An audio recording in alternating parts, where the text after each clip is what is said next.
नमस्कार दोस्तों।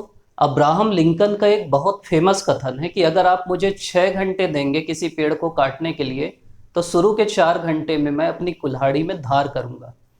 अगर आपको कोई भी एग्ज़ाम निकालना है तो सबसे ज़रूरी चीज़ होती है कि आपकी रणनीति बिल्कुल सही हो।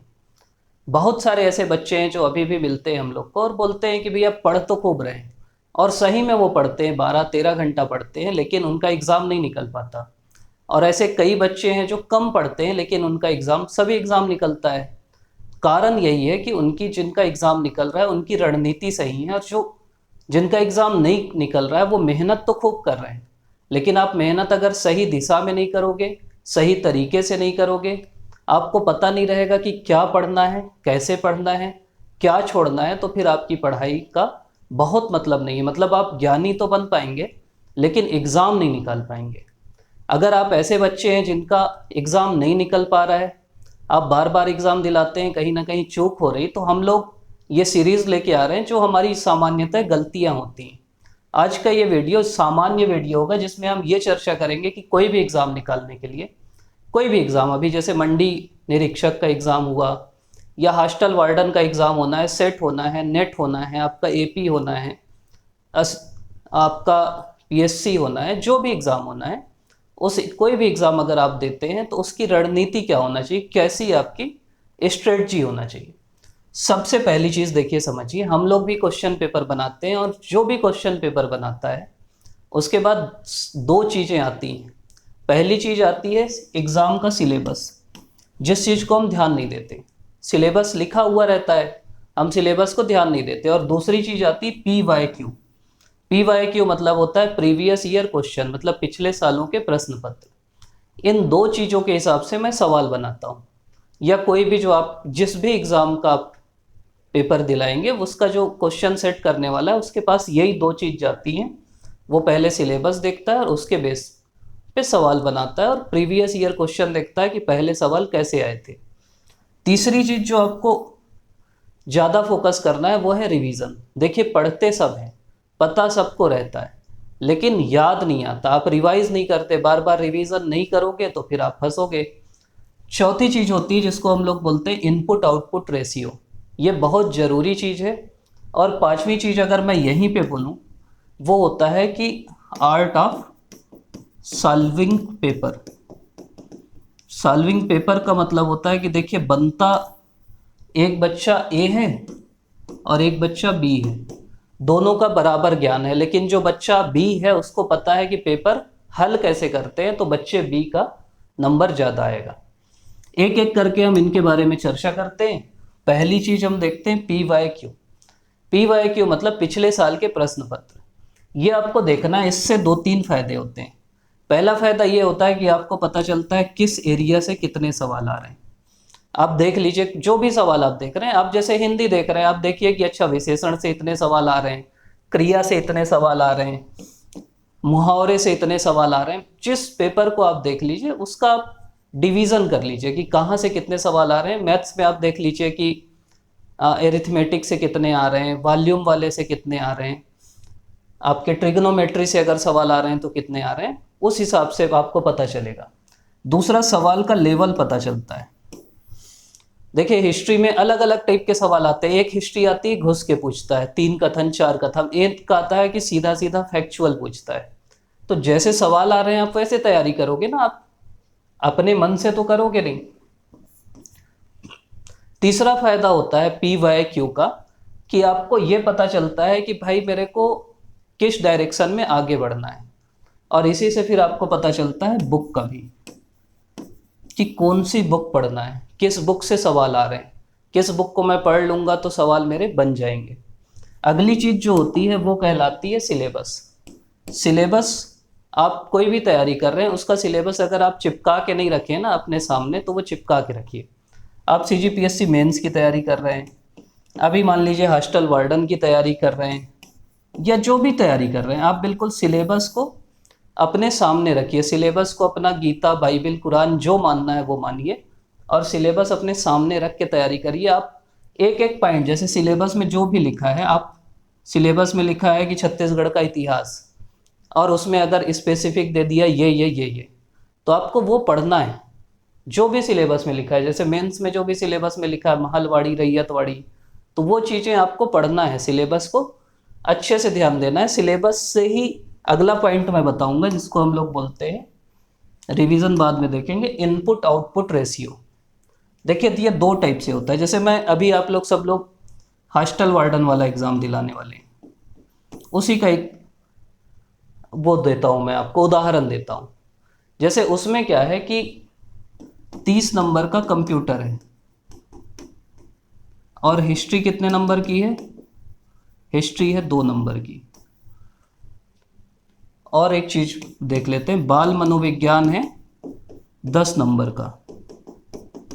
अब मैं गणित से आपको समझाता हूं। अगर आपके पास मान लीजिए आप टोटल 30 घंटे आपके पास हैं, या कुछ भी मान लीजिए आपके पास, मान लीजिए टोटल कितना हम बोलें, अगर आपके पास 100 घंटे हैं टोटल, तो आपका जो रेशियो होगा, अगर आप 2 घंटे हिस्ट्री पढ़ते हैं तो आप 10 घंटे पढ़िए बाल मनोविज्ञान और फिर 30 घंटे पढ़िए कंप्यूटर। मतलब समझ रहे हैं कि आपके पास आपको उसी रेशियो में पढ़ना है। ऐसा नहीं करना है कि हिस्ट्री हम 15 घंटा पढ़ रहे हैं और कंप्यूटर 10 घंटे पढ़ रहे हैं, कोई मतलब नहीं। इसका 15 गुना हमको कंप्यूटर पढ़ना है। अगर आप 10 घंटे हिस्ट्री पढ़ रहे हैं तो आपको फिर 150 घंटा कंप्यूटर पढ़ना पड़ेगा। अगर आप 10 घंटा हिस्ट्री पढ़ रहे हैं तो इसका 5 गुना, मतलब 50 घंटा आपको बाल मनोविज्ञान पढ़ना है। ये तो ही पहली बात कि जिसका जितना वेटेज है उसको उतना ज़्यादा पढ़ना है। हम लोग क्या करते हैं, हिस्ट्री में डूब जाते हैं, पॉलिटी में डूब जाते हैं। वो 2 नंबर का है यार, कितना भी डूबोगे, और हिस्ट्री जैसे विषय कितना भी डूबोगे तो भी नहीं बनेगा। तो पहली चीज़ तो ये ध्यान रखना है। दूसरी चीज़ क्या होती है, दूसरा आपको ध्यान रखना है कि सब्जेक्ट में भी, जैसे एक विषय है हिस्ट्री, उसी में एक विषय है इकोनॉमिक्स। अब इकोनॉमिक्स जो है सामान्यतः क्या होता है कि इकोनॉमिक्स का सिलेबस छोटा है, आप कम समय में इकोनॉमिक्स पढ़ सकते हो। हिस्ट्री का सिलेबस ज़्यादा है। तो आपको पता है कि इनपुट आउटपुट का मतलब होता है कि कम मेहनत में ज़्यादा आउटपुट मिले। आप हिस्ट्री में बहुत ज़्यादा मेहनत करेंगे और ज़्यादा से ज़्यादा आपको एक ही नंबर मिलेगा। इकोनॉमिक्स आप उसके तुलना में जल्दी ख़त्म कर सकते हैं। तो आप ऐसे चीज़ों पे फोकस करिए जहां आपको कम इनपुट लगाना पड़े, कम मेहनत लगानी पड़े और फ़ायदा ज़्यादा मिले। हम लोग क्या करते हैं, मेहनत ज़्यादा लगाते हैं और फ़ायदा कम मिलता है। जीवन में तो हम स्वार्थी हो जाते हैं, लेकिन इन चीज़ों में हम स्वार्थी नहीं हो पाते, लेकिन यहाँ हमको स्वार्थी होना पड़ेगा। इसकी अगली चीज़ है रिवीजन। देखिए रिवीजन जो है वो की है। रिवीजन मतलब होता है आपको कोई भी चीज़ बार बार पढ़ना है। री प्लस विजन मतलब आपको देखिए कोई भी चीज़ हम भूल जाते हैं, वो सामान्य चीज़ है, मतलब आप भूलोगे भाई, वो तो नॉर्मल है ना। मतलब हम लोग ऐसी चर्चा में भी करते हैं, जैसे अगर आप भूलोगे नहीं ना, इंसान के अंदर अगर ये गुण नहीं होगा भूलने का, तो कई लोग के साथ बहुत बड़ी बड़ी विपदाएं होती हैं। अपने जो उनके परिवार के लोग हैं उनको वो खो देते हैं, उनकी मृत्यु हो जाती है। आप नहीं भूल पाओगे तो जी पाओगे, वही याद कर कर के परेशान हो जाओगे। तो भूलना तो जरूरी है।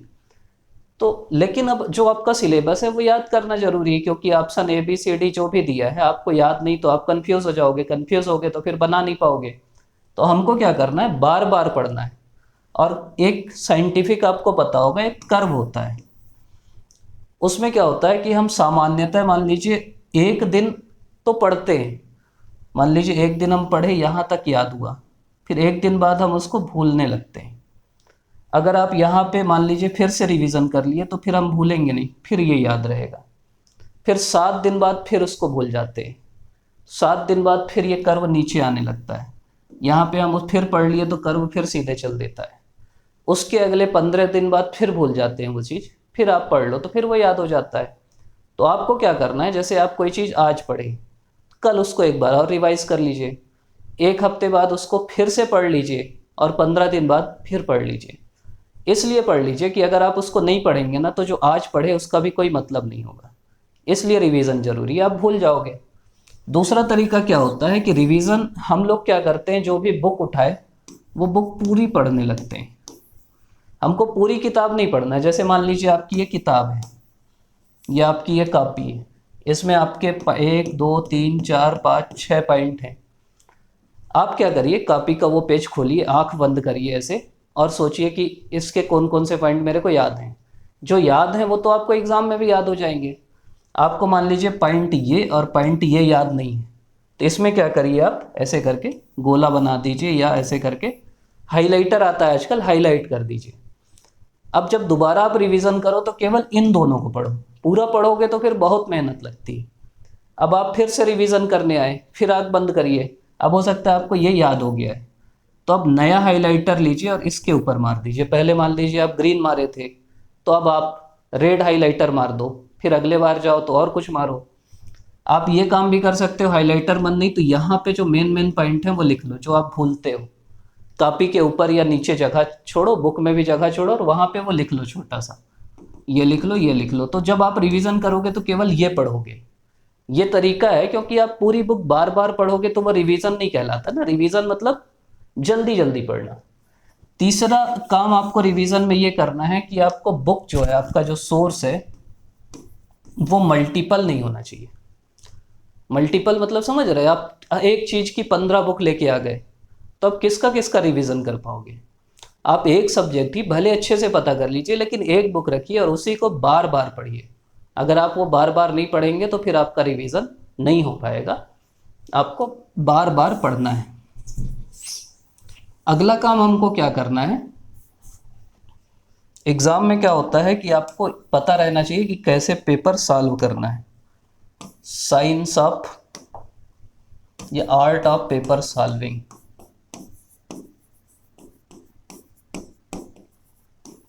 मतलब पेपर कोई भी जो आपके सामने है उसको कैसे हमको हल करना है, ये भी आपको पता रहना चाहिए। एक आप लोग खूब प्यार भी दिए हम लोग के वीडियो को, जो है साइंस ऑफ तुक्का के बारे में। देखिए क्या होता है, तुक्का एक विज्ञान है। हम लोग उस समय भी चर्चा किए थे कि आपके पास 10 सवाल आते हैं, कई लोग उसमें बुद्धि मत लगाना। मैं ये बोल रहा हूँ कि अगर मान लो 1/3 निगेटिव है, सामान्यतः ये होगा कि अगर आपका उत्तर सही होगा तो आपको 3 नंबर मिलेगा, और उत्तर गलत होगा तो आपका 1 नंबर कटेगा। ये सामान्य बात है। अब मैं बहुत बुरी स्थिति मानता हूँ कि आप 10 सवाल अटेंड किए, आपके 7 गलत हुए और 3 सही हुए। 7 गलत मतलब आपका 7 एकम 7 नंबर कटा, 3 सही मतलब 3 तिया 9 नंबर मिले, -7 + 9, आपको 2 नंबर का फायदा ही हुआ। मतलब अगर आपकी किस्मत इतनी बुरी नहीं है कि 10 तुक्का मारे और उसमें से 3 भी सही नहीं हो पा रहे हैं तो मत मारिए। लेकिन अगर आप 3 भी सही कर पा रहे हैं ना, तो आप उससे अच्छे हैं जो 10 के 10 छोड़ के आ रहा है। तुक्का कैसे मारना है उसके बहुत सारे ट्रिक्स टिप्स हैं, अभी तो चर्चा करेंगे, वीडियो बड़ा हो जाएगा, आप वो वीडियो देख लीजिएगा। साइंस आप तुक्का सर्च करेंगे तो मिल भी जाएगा, और बहुत लोग और कई लोग डाले हैं वो भी आप देख लीजिएगा। तो आपको पेपर सॉल्व कैसे करना है उसकी ट्रिक पता रहना चाहिए। वहाँ पे आपको कूल रहना है। बार बार आप रिवाइज करोगे तो बुद्धि लगती है। कई छोटी छोटी ट्रिक्स रहती हैं, जैसे वहाँ पे जो दिमाग लगा लिया ना वो बना लेता है। जैसे मान लीजिए आपसे पूछा कि एक घड़ी है, घड़ी में अगर 7:10 हुआ है तो एंगल कितना बनता है। भाई उतना बुद्धि क्यों लगाओगे फार्मूला, आप घड़ी पहने रहते हो, घड़ी में 7:10 बजाइए, देख लीजिए कितना एंगल है। आपसे पूछ रहा है कि इसका मिरर इमेज क्या होगा, ऐसे आपका क्वेश्चन पेपर है, क्वेश्चन पेपर को ऐसे पीछे से देखिए उल्टा, उसकी मिरर इमेज दिख जाती है। तो ऐसे छोटी छोटी बुद्धि लगा के, छोटा छोटा दिमाग लगा के, गणित में सवाल आए आप सीधा सीधा ऑप्शन ही पुट कर दो, सवाल का उत्तर आ जाएगा। आपको बनाने की कोई ज़रूरत है नहीं ना, आप ऑप्शन पुट कर दो। तो ऐसे वहीं पे आपको पेपर सॉल्व करने की ट्रिक्स टिप्स पता होना चाहिए। अगली चीज़ है दिनचर्या, जिसमें कई लोग सवाल पूछते हैं कि भैया दिनचर्या कैसी होनी चाहिए। देखिए वो आपके ऊपर है। कई लोग होते हैं जिनको सुबह याद होता है, कई होते हैं जिनको रात को याद होता है, रात को पढ़ते हैं जग के, तो वो आपके ऊपर है। लेकिन दिनचर्या आप पहले से बना के रखिए, मतलब ये फिक्स होना चाहिए। दिमाग क्या है आपका, दिमाग आपसे खेलता है। हम लोग कई बार चर्चा की है, क्या होता है जैसे आप सुबह उठते हैं 5:30 बजे, दिमाग बोलता है यार अभी क्या उठ रहा है यार भाई, सो जाते हैं 10 मिनट, अभी उठेगा दिन भर जम्हाई लेगा, याद नहीं होगा, फालतू होगा, 10 मिनट सो जाओ फिर फ्रेश हो जाएंगे फिर उठेंगे। आपको लगता है ठीक तो बोल रहा है यार, 10 मिनट सो जाते हैं और 10 मिनट वो 2 घंटा हो जाता है, आप फिर 7:30 बजे उठते हो। फिर वो आपको गिल्ट कराता है, बोलता है अले तेरे से नहीं हो पाएगा, तू पढ़ ही नहीं सकता भाई, तू क्यों आ गया इस फील्ड में, वही आपके साथ गलत किया और वही आपको गिल्ट पैदा करेगा। तो हमको क्या करना है, दिमाग से, दिमाग हमारे साथ ना खेले, हमको दिमाग से खेलना है। दिमाग हमको बोलता है ना कि यार आज घूमने चलते हैं, पढ़ाई में ज़रूरी है, मनोरंजन ज़रूरी है, तो दिमाग को बोलो यार आज पढ़ ले, कल घूमेंगे। आप बस दिमाग को ना आज के लिए टाल दो। वो बोला कि यार 10 मिनट बाद, 10 मिनट और सो जाते हैं, दिमाग को बोलो आज उठ जा भाई, कल से सोएंगे 10 मिनट। तो बस आप दिमाग से खेलना सीख गए ना तो आप जीत जाएंगे, और दिमाग आपसे खेलना सीख गया तो आप हार जाएंगे। दिनचर्या फिक्स रखिए, मतलब रहना चाहिए कि इतने बजे से ये पढ़ना है, ये पढ़ना है, वो आपका फिक्स होना चाहिए। एक चीज़ और है कि आपको जो पढ़ाई का टाइम है ना, वो करीब आप 50 मिनट का स्लॉट बनाइए और 10 मिनट गैप रखिए। यह भी वैज्ञानिक रूप से प्रूवन चीज़ है कि अगर आप लगातार पढ़ते हैं ना तो आपको याद नहीं होता। आप 50 मिनट पढ़िए, 10 मिनट गैप लीजिए, आपका जैसे मेमोरी का लेवल, फिर वही ग्राफ से बात करेंगे, अगर मेमोरी का लेवल यहाँ तक है, 50 मिनट बाद वो फिर गिरने लगता है। आप 10 मिनट गैप लोगे, फिर ये यहाँ आ जाता है, फिर उठाइए। तो आपको गैप ले लेके पढ़ना है, लगातार बिल्कुल 4 घंटा 5 घंटा मत पढ़िए, प्रोडक्टिविटी गिरती है। लेकिन ये जो 10 मिनट का गैप है, इसमें आप फिर मोबाइल चलाने लगोगे, रील आएगी, फिर रील आपके जीवन को कब ख़त्म कर देगी पता ही नहीं चलेगा। 10 मिनट 2 घंटे हो जाएंगे, फिर आपको दिमाग गिल्ट फील कराएगा तेरे बस का नहीं है। तो आपको ये चीज़ का ध्यान रखना है, दिनचर्या फिक्स रखना है, सोने का टाइम फिक्स रखना है, जगने का टाइम फिक्स रखना है। सब्जेक्ट भी ऐसे रखना है, जैसे मैथ्स है, मैथ्स आप कोशिश करिए रात को बनाइए, क्योंकि ये सॉल्व करना है, नींद आती है तो भी दिक्कत नहीं। सुबह ऐसे विषय रखिए जो आपको याद करना है, तो सुबह सुबह अच्छा याद होता है, सभी को याद होता है, तो ऐसी चीज़ें हम कर सकते हैं। अगली चीज़ें हैं डिस्ट्रैक्शन। देखिए ये जो युग है ना, मैं पहले भी आपको बोला, पुराने ज़माने में लोग भले बोले कि हम नदी पार करके पढ़ने जाते थे, हम ऐसा करते थे, हम वैसा करते थे, 10 किलोमीटर पैदल चलते थे, उनके पास मोबाइल नहीं था। मतलब हम उनसे ज़्यादा सेक्रीफाइस कर रहे हैं, हमारे पास मोबाइल है, हमारे पास सोशल मीडिया साइट्स हैं, और उसके बाद भी अगर हम पढ़ रहे हैं, हम यूट्यूब में सैकड़ों फालतू वीडियो पढ़े हैं, उसके बाद भी हम एजुकेशनल वीडियो देख रहे हैं, मतलब अपनी पीठ आप खुद थपथपाइए। और दूसरी चीज़ है, डिस्ट्रैक्शन से बच के रहिए। जो भी चीज़ आपकी पढ़ाई को से आपको दूर ले जाता है, वो कोई भी चीज़ हो सकती है, आपको वो पता है कि आपको क्या पढ़ाई से दूर ले जा रहा है, ऐसी कोई भी चीज़ जो आपको पढ़ाई में हेल्प कर रही वो आप करिए, लेकिन ऐसी कोई भी चीज़ जो आपको दूर ले जा रही वो मत करिए। मान लीजिए यूट्यूब वीडियो आप देख रहे हैं एजुकेशनल, उससे आपकी पढ़ाई में मदद हो रही है, अच्छी चीज़ है। इंस्टाग्राम में आप पढ़ाई वाले चैनल फॉलो कीजिए, वो अच्छी चीज़ है। लेकिन अगर आप डिस्ट्रैक्ट हो रहे हैं, वहाँ चैटिंग कर रहे हैं रात रात भर, तो वो फिर गलत चीज़ है। आपको आपका जो मार्ग है ना, वहाँ से मत भटकिए। क्या होता है, लोग बोलते हैं मैं थोड़ा सा भटका यार, जैसे मान लीजिए, उदाहरण देता हूँ मैं, 2 व्यक्ति हैं, आप यहाँ से चालू किए, आपको यहाँ जाना है, अब आपको चलना सीधे है। लोग बोलते हैं कि मैं केवल 1 डिग्री भटका, थोड़ा सा भटका, आप यहाँ से 1 डिग्री भटके, थोड़ा सा, 1 डिग्री 1 डिग्री 1 डिग्री 1 डिग्री, थोड़ा थोड़ा भटक के भी आप यहाँ पहुँच जाएंगे, मतलब बहुत दूर पहुँच जाएंगे जहाँ आपको पहुँचना था वहाँ से। आप भटके तो यहाँ से बस थोड़ा सा, पहुँच दूर गए। तो हमको क्या करना है, भटकना नहीं है, मैं ये समझा रहा हूँ। किसी भी चीज़ में आप, आजकल भटकने के बहुत सारी चीज़ें हैं, आपको नहीं भटकना है, जो पढ़ाई है करो यार, बस पढ़ना है, बस ये दिमाग में रखो, बहुत इधर उधर मत सोचिए। अभी अगर पढ़ लोगे ना तो जीवन भर नहीं पछताओगे, और अभी नहीं पढ़े ना तो फिर जीवन भर पछताना पड़ेगा कि काश उस समय पढ़ लेता, और वो बहुत ज़्यादा दुखदाई होता है। मतलब ये जो रिग्रेट का होता है ना कि मेरे को पढ़ लेना था, काश थोड़ा और पढ़ता, 1 नंबर और आ जाता, ऐसे बहुत मिलेंगे आपको कि थोड़ा और पढ़ता तो ये हो जाता, थोड़ा और पढ़ता तो ये हो जाता। तब क्यों नहीं पढ़े भाई, अभी क्यों रिग्रेट कर रहे? और जीवन भर आपको भी करना पड़ेगा अगर आप अभी नहीं पढ़े तो, इसलिए अभी अच्छे से पढ़िए। अगली चीज़ है, जीवन में योग ध्यान आपको लगता होगा मजाक चीज़ है, फालतू चीज़ है, कर हर कोई नहीं पाता, लेकिन करना चाहिए। करोगे तो पहली चीज़ देखिए, पूरा खेल जो है आपको याद करना है, आपके दिमाग का खेल है। शरीर में 2 ही चीज़ होती है, एक होता है हीमोग्लोबिन और एक होती है ऑक्सीजन। ये HBO2 बनाती है और पूरे शरीर में दौड़ती है। आपके शरीर में जितनी ज़्यादा ऑक्सीजन आएगी उतना ज़्यादा HBO2 बनेगा, ऑक्सी हीमोग्लोबिन, और उतना ज़्यादा दिमाग काम करेगा, शरीर काम करेगा। योग में वही होता है कि हम लोग ऑक्सीजन लेते हैं ज़्यादा से ज़्यादा। तो योग करिए। ध्यान का मतलब ये है कि दिमाग को एक जगह केंद्रित करिए। जो डिस्ट्रैक्शन है ना, अपने आप खत्म होने लगेगा। आपको समझ में आने लगेगा कि यार मैं तो क्यों डिस्ट्रैक्ट हो रहा हूँ, ये सब क्यों फंस रहा हूँ ये सब में। अभी हम लोग क्या है कि पूरी दुनिया का देख रहे हैं, ये ऐसा है वो वैसा है, खुद को नहीं देखते। ध्यान में हम अपने आप को देखने लगते हैं, और वो आप करोगे ना, 5 मिनट करो, 2 मिनट करो, बैठ जाओ, बस अपने बारे में सोचो, कुछ मत सोचो। आखिरी में ये स्थिति आती है ध्यान में कि कुछ नहीं सोचना है, बस सांस को आते जाते देखते जाओ, बैठे रहो, बस जबरदस्ती बैठे रहो। वही तो पढ़ाई का तरीका है ना। ये करने से बहुत फायदा होता है। एक चीज़ और मैं बोलूँगा कि जब सब पढ़ लो ना, तो कोई भी टेस्ट सीरीज लगाया करो।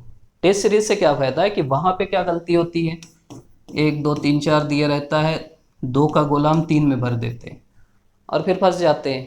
टेस्ट सीरीज लगाएंगे तो जो वहाँ गलतियाँ होना है वो नहीं होंगी। गलतियाँ भी 4 प्रकार की होती, 3 4 प्रकार की। आपको क्या करना है, टेस्ट सीरीज के बाद अपना इवोल्यूएशन करना है। मान लीजिए सवाल नंबर 2 आपका गलत हुआ, आप देखिए क्यों गलत हुआ। एक होता है सिली मिस्टेक। सिली मिस्टेक मतलब होता है कि आपको उत्तर पता था, आप गलत में गोला कर दिए। आपको पता था, आप ध्यान से पढ़े नहीं। आपको पता था, आप पहले ऑप्शन में ही अटक गए। दूसरी चीज होती है कि आपको पता ही नहीं था, मतलब आपके ज्ञान में कमी है। ज्ञान में कमी है तो आपको क्या करना है, उसको फिर से पढ़ना है। तीसरी चीज होती है कि आपका मतलब वहाँ अप्लाई नहीं कर पाए। आपको पता तो था लेकिन उस ज्ञान को आप वहाँ यूज़ नहीं कर पाए। आपके दोस्त उस ज्ञान को यूज़ कर लिए, वो भी वही चीज़ पढ़े थे लेकिन आप वो यूज़ नहीं कर पाए। और चौथी चीज़ होती है कि आपको याद नहीं आया। याद नहीं आया, क्यों नहीं आया, क्योंकि आप रिवीजन नहीं किए थे। तो हमको क्या करना है, ज़्यादा से ज़्यादा रिवीजन करना है। तो ये सब जो चीज़ें हैं वो आपको कोई भी एग्ज़ाम में, ये कॉमन चीज़ें हैं जो किसी भी एग्ज़ाम में आपको काम आएंगी, आपका की हेल्प करेंगी। आप वीडियो देख रहे हैं इसके लिए आपका बहुत बहुत धन्यवाद। और चैनल को लाइक करिएगा, शेयर करिएगा, सब्सक्राइब करिएगा, दोस्तों को भी बताइएगा। और जिस भी टॉपिक पे आप वीडियो चाहते हैं, हम लोग कोशिश करेंगे कि सभी टॉपिक पे ना छोटा छोटा और वीडियो लेके आएँ कि रिवीजन कैसे करें, क्या पढ़ें। एक और ज़रूरी चीज़ होती, क्या ना पढ़ें। अगर आपको ये पता चल गया ना तो आधा काम तो वहीं हो जाता है। आधे बच्चे वो पढ़ रहे हैं जो नहीं पढ़ना चाहिए, जिसका पढ़ने का कोई मतलब नहीं। वो 2 नंबर के इतिहास के लिए बाकी चीज़ सब छोड़ के बैठे हैं। तो आपको ये भी पता रहना चाहिए कि क्या ना पढ़ें, क्या पढ़ें, कैसे पढ़ें, क्यों पढ़ें, वो तो आपको पता ही है।